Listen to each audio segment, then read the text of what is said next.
Good day, comic fam. Welcome to Comics of the Voice. Today, let's talk about G.I. Joe. Why not, right? You want to talk about it? I can talk about it. I know a little bit about it. It's been one of my favorite series for a long time, so let's talk about it. It's going to take a while. It's 155 issues, so stay tuned.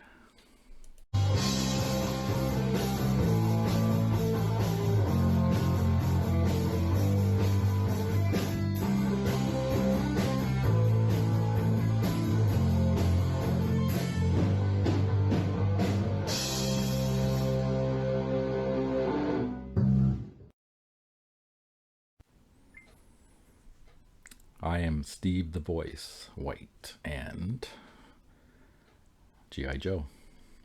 This was a series that I loved as a kid. It was the first one that I ever bought with my original money back in the day when I had a paper route, and I bought my first book, which will be coming up in issue 3. So, a little bit of history. G.I. Joe came out in 1982. Hasbro had approached Marvel Comics, and they wanted to do a comic book. Now, all of the writers and everybody shied away from Hasbro right away because they knew right off the bat, whoever writes this book isn't going to get paid diddly squat because the money is going to go to the toy company. They're the ones that are going to get the lion's share, and it's going to be a ton of work. So they went around and they asked everybody, and everyone said no.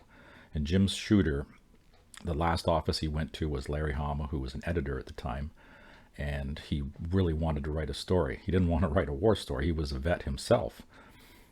And this was the last thing that he wanted to do, but he wanted to break into writing. So when Jim Shooter stuck his head in the office and said, "Do you want to do write a G.I. Joe book?" And he goes, "Okay." And then it was born. It was amazing.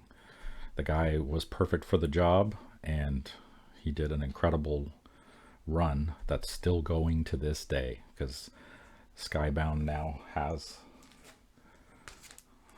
Image has taken over, and they're still doing it from Larry Hama, the original. Now, when they put out number 1, the new one, they had the original cover, but with Image, and then they also put out one with the Cobra, which was really cool. But what's interesting about the Image version of number 1, it's the exact same book. It's got, the pulp paper inside. However, there was a change. When this one was written, the editors got hold of it and they changed a line in here, which, quoting from Larry Hama himself, because he wrote it, a little note right here at the front. "It's stuck in my craw." C-R-A-W, craw. So it's stuck in his craw since 1982.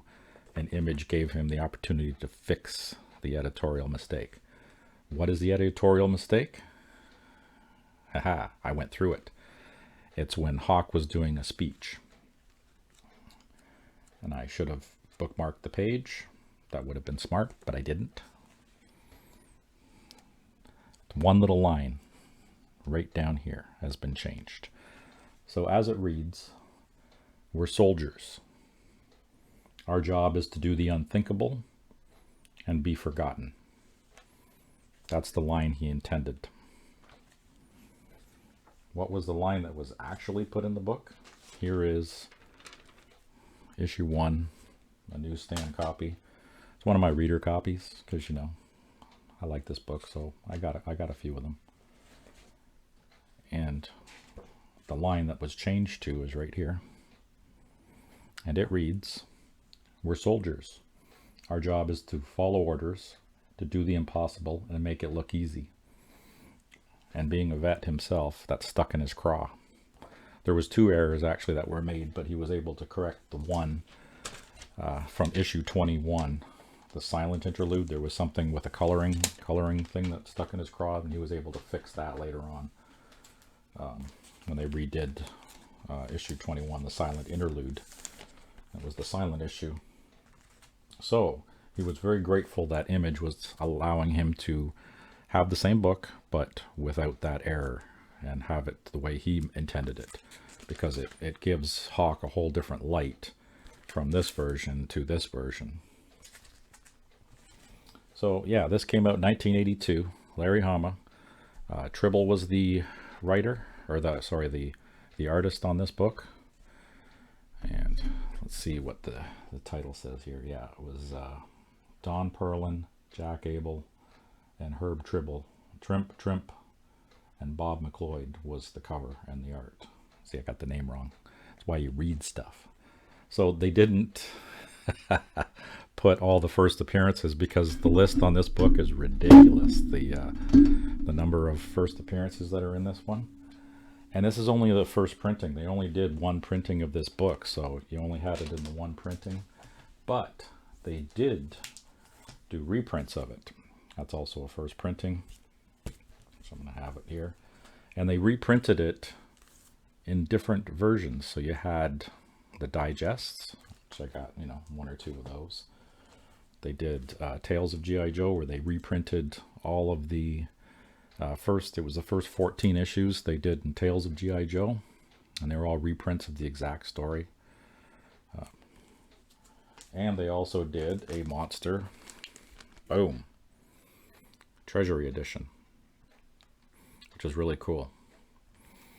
So they had lots of first appearances, including some of the vehicles. So they did, there was 3 vehicles in this one that was called the HAL, H-A-L, which is the Heavy Artillery Laser. They had a picture of a VAMP, which is Vehicle Attack Multi-Purpose. And then they had the MOBAT, the tank, Multi-Ordnance Battle Tank, which was really cool. So, who's the first appearances in this? Holy crap. Hang on to your hats, people. So, who do we got? We got the first team appearance of G.I. Joe. We've got Snake Eyes. We've got Scarlet. We've got Grunt, Breaker, Rock and Roll, Stalker, Zap, Short Fuse, Clutch. First appearance of Laser, which is a rifle trooper, G.I. Joe. We got Steeler, Hawk, Grand Slam. First appearance of Cobra, the terrorist organization. Then we've got Cobra Commander and the Baroness. So, unbelievable. Tons of first appearances. And, other artists at the time and writers only had a few characters to keep track of. And Larry had one hell of a time. So, he created dossiers on all of the characters. And he based everybody in the book on somebody he actually knew. So, it was easy for him to keep track of everything that was going on in the book, which was really smart. And then Hasbro came in one time and they saw the dossiers and they went, wow, that's phenomenal. Can we use those? And they put them on the packaging of the toys. So that's issue 1. Again, it comes out only as a single printing. Other issues had multiple printings. So let's go on to issue 2. So I'm going to talk about the first, what are we going to talk about? Maybe the first 10. Let's do 10. All right, so we'll do 10. So this is issue number 2. It's at the Problems at the North Pole. So Panic at the North Pole. And this is the first appearance of Quinn. He's a tracker and mercenary Inuit descent. And again, all the books were all written by Larry Hama. Sometimes the art was different. Don Perlin and Jack Abel did a lot of the art. Now, issue 2, and every issue had a newsstand and a direct edition. So we've got the newsstands and we've got direct editions. And then some of them came out with second prints. So number 2 also had a second print. But beyond this, I don't have it, but there is actually another printing of this where it's blank down here. And that was available only in the toys, Valor versus Venom, the action figure, the 3-pack with Quinn, Scarlet, and Snake Eyes. And that's the only time you could get it. And it had, it was a second print. This was blank up here and it was blank here. So that was issue 2. So this is a good snow issue too. So I got just a couple of copies of that. It's a neat book. But this, number 3, this is the one that started it all for me. It's not a key, doesn't have any new people in it. There's no first appearances in this book. But when I was a kid and I had my own money, I saw this one at the store. I think we were at a convenience store somewhere nearby. And this is the actual issue that I bought. And it was a newsstand because it was in a convenience store, so I had the newsstand. So this one's pretty beat up, you know, it's wrinkled. I read the crap out of this book because what 12-year-old kid doesn't like to see giant robots blasting? And I love this story. Like, I pretty much memorized this story. You know, it was a good sectional view of the pit. And G.I. Joe had captured this robot from Cobra, and it was all disassembled. And they brought it to the lowest level of the pit to analyze it. And then it turned itself on, reassembled itself, and then started wreaking havoc in the pit to try and get all the way to the surface so they could send a signal. And the Cobra armada was ready to pounce on G.I. Joe headquarters because they hadn't been able to find where the headquarters was. And the whole battle was trying to destroy this robot. And then, of course, as they're wrecking the robot, it sends out all these little bug transmitter things, and it's going through all the ventilation systems. So they're trying to capture all those. And just a fantastic story. I absolutely love this one. So yeah, I got a couple of copies of this one. There is a second print of this book, and this is the second print right here. This is the second print.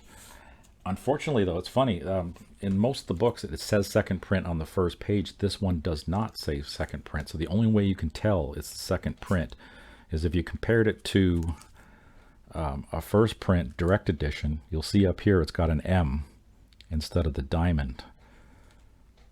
And then the other way to tell that you've got a second print is from the ad on the back of the book. So the ad on the back of this one is Star Wars, where the first print is this guy. So that's your first print, and your second print's got a different ad on the back. And you're looking for the little M up in the top corner. So that's your difference between your first print and your second print.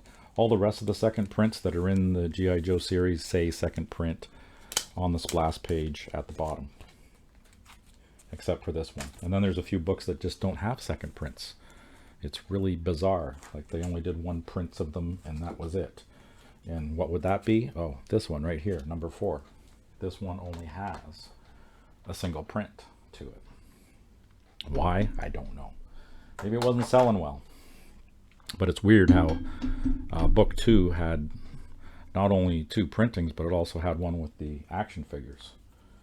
So this is issue number 4. Again, it's not a key. There's no first appearances in this book. I got my newsstand, got my direct editions. Just 1 or 2 copies, you know, because it's a neat book. And no second print on that one. Next book, issue 5. Same dealio. No second print for this one. Again, not a big key, because there are no first appearances in that one. There are a lot of books that do have first appearances, but that issue 1, they just hammered out tons in one shot. I love this story too. This was a fun one. See, newsstand, direct edition. The G.I. Joe team had a tank, and they put it in a parade. And then, of course, Cobra wanted the technology, and they went to attack him, but the tank had no ordnance inside it. So you got, looks like there's fire blasting out of there, but it's not. It's just guy on the loudspeaker popping bubble gum. So lots of fun there. So that's issue number 5. We're moving right along. Issue 6. This one did have a second print to it, and it's a key because it is the first appearance of the October Guard.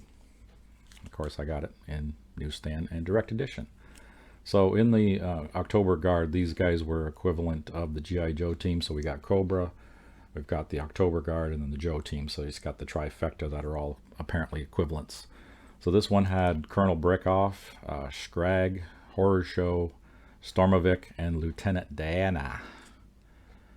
So that was this issue, and this is the first time they meet. And it's cool because they form an alliance in the next issue, which is a kind of an iconic cover, because this was during the Cold War. And then you got a picture of a Russian troop and an American troop back to back fighting together against Cobra, which I thought was really cool. So yeah, I got just a couple of issues of that. So that's number 7. And then we get into issue number 8. Again, not a key. There were 2 printings of this one. There were 2 printings of issue 7. Got this cool dude on the stilts.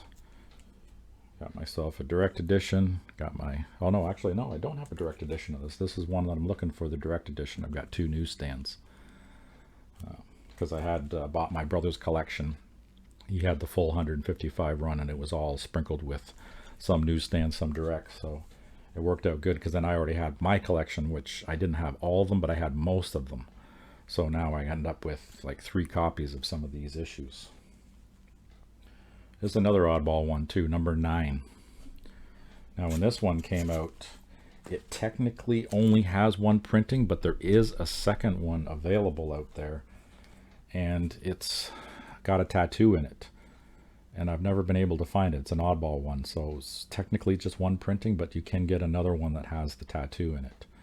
And again, this is one I'm looking for, a newsstand or a direct edition. I've only got the newsstand on that one. That's issue number 9. And then we get into 10, which is the introduction of Springfield.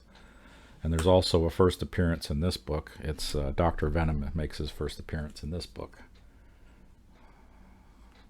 And they go to Springfield, which is a front. It's basically a Cobra town. And everybody in the town is Cobra agents or somebody who's affiliated with Cobra.